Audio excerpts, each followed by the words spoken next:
There was something that happened a few weeks ago that has really inspired me this month. We have been studying the Sermon on the Mount in Matthew 5 through 7, and in particular, the Beatitudes. Well, before our Bible study each day, we do an emotional check-in where everybody can say what color they feel that day. And there's no judgment.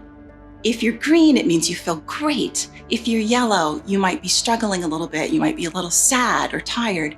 If you're red, you're hurt or angry. And any color is okay, but it just lets us know how are people feeling that day. So I think one of the most joyous moments I've had with being Brady's buddy is we have a few Bible stories that were made specifically in his image. And one of them talks about how Jesus loves me, or Jesus loves us. So I was so surprised the last few months, because the first time I came in, there was this child that wasn't really active. He was kind of, a downer, not really involved in the worship. But the second time I came in, he didn't really know the songs, but he was kind of moving with the flow. And if you know Brady, you know that Brady does speak, but he doesn't use his words the same way that everyone else does. And so sometimes those words can be a little difficult for him. But we just kept reading our book about Jesus loves me. And then one day it just clicked, and hearing him say Jesus loves me was something that was just a blessing, I guess, from God. It was just great to see that he's taking it in and that he was starting to understand it and being able to share that in a different way. Third week I was in, he was singing and just really being active. And then this week it was amazing. He even offered to lead singing. It was just so influential.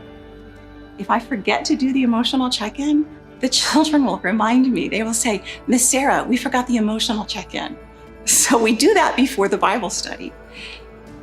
As we were studying the Beatitudes, blessed are the poor in spirit. Blessed are those who mourn.